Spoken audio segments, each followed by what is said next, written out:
12:39 ભુજ શહેરના પ્રથમ નાગરિક શ્રી રશ્મિબેન સોલંકી, ઉપપ્રમુખ શ્રી ઘનશ્યામભાઈ ઠક્કર, સાથે હું કારોબારી ચેરમેન, સાથે કમલભાઈ ગઢવી, રાજેશભાઈ ગોર તથા સત્તા પક્ષના તમામ નગરસેવકશ્રીઓ, પૂર્વ પ્રમુખશ્રીઓ તથા ભારતીય જનતા પાર્ટીના પ્રમુખ શ્રી દેવજીભાઈ વત્સલ આજે હમીરસર મધ્યે ઉપસ્થિત રહી અને વર્ષોથી જે પરંપરા છે, અહીંયા આપણે વર્ષોથી પરંપરા જે નિભાવવાની નગરપાલિકાની પરંપરા છે તે નિભાવી છે અને અત્રે હમીરસરને વધાવ્યા છે. ખૂબ હર્ષની લાગણી છે મને પણ અને સમગ્ર ભુજવાસીઓને પણ. આજે આપણે દૈનિક પેપર પણ જોયું છે, સાથે કાલે જે હમીરસર કાંઠે મેદની જે ઉમટી હતી એ દ્રશ્યો આપણે જોયા છે. અને ખાલી કચ્છમાં નહીં, ભુજમાં નહીં, જે કચ્છથી બહાર રહેતા ભુજની પબ્લિક કે કચ્છની પબ્લિક હમીરસર જે તળાવ ભરાઈ જાય છે તો ત્યાં પણ એમને ખૂબ હર્ષની લાગણી થાય છે, એટલે ખૂબ આનંદની વાત છે. વર્ષોથી પરંપરા છે, જે દિવસે હમીરસરજી તળાવ વધાવાઈ જાય છે અને ભરાઈ જાય છે એ દિવસે આપણે નગરપાલિકા દ્વારા કલેક્ટરશ્રી ખાતે એક લેટર મોકલાવી અને જે વર્ષોથી પરંપરા છે એને જાળવી છે. એક દિવસની રજા આપણે રાખી છે. ભુજનો હમીરસર એટલે હૃદય સમાન, હરેક માણસના હૃદયમાં વસતો હોય, કચ્છમાં રહેતો હોય કે કચ્છ બારે રહેતો હોય, સમગ્ર દુનિયામાં કોઈ પણ છેડે રહેતો હોય એટલે હમીરસર છલકાય એટલે સમગ્ર કચ્છવાસીઓને, ભુજવાસીઓને એમના ઘરે મીઠાઈ અને લાડુ બનતા હોય છે. આજે આપણે જોઈ શકીએ છીએ કે ભુજ હમીરસર જ્યારે ઓગણ્યો છે ત્યારે અહીં મોટી સંખ્યામાં નગરજનો ઉપસ્થિત રહ્યા છે.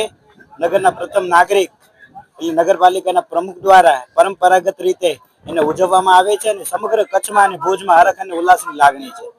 નમસ્તે, મારું નામ ઝાલા યેશા, હું ભુજની જ સ્થાયી છું.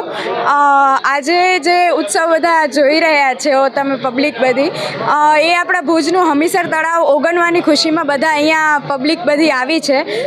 ભુજ આપણું આન બાન અને શાન એ આપણું હમીરસર તળાવથી જ ઓળખાણ થાય છે. પછી તો બધા પબ્લિક ઉમટી પડ્યા છે જોવા માટે. આશાપુરાની કૃપાથી કચ્છભરની અંદર વરસાદનો બીજો રાઉન્ડ આવ્યો અને માતાજીએ ખૂબ આપણા ઉપર કૃપા કરી.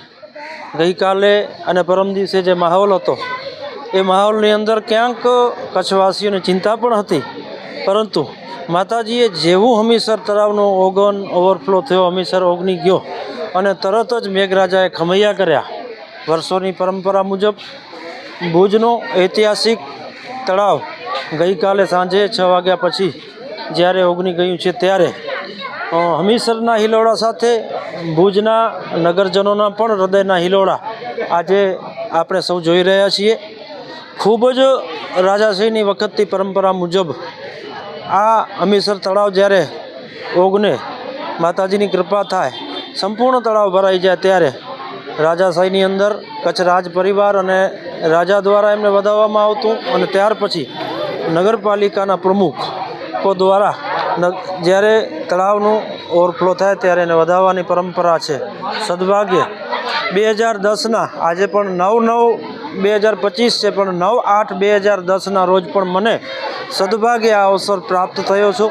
ત્યારે પણ માતાજીને આપણે સૌ પ્રાર્થના કરીએ કે આપણું હમીરસર દર વર્ષે હર્યું ભર્યું ભરેલું રહે અને દર વર્ષે આ રીતે જ ઓગને અને ભુજના નગરજનો, ભુજના જેને કહીએ કે નગરપાલિકાના પ્રમુખશ્રી અને સૌ કોઈ સાથે મળી આ નવા નીરને વધાવે, દર વર્ષે આ રીતે હમીરસર ભર્યું ભાદર્યું રહે એવી જ માતાજી પાસે કૃપા અસ્તુ. જય માતાજી.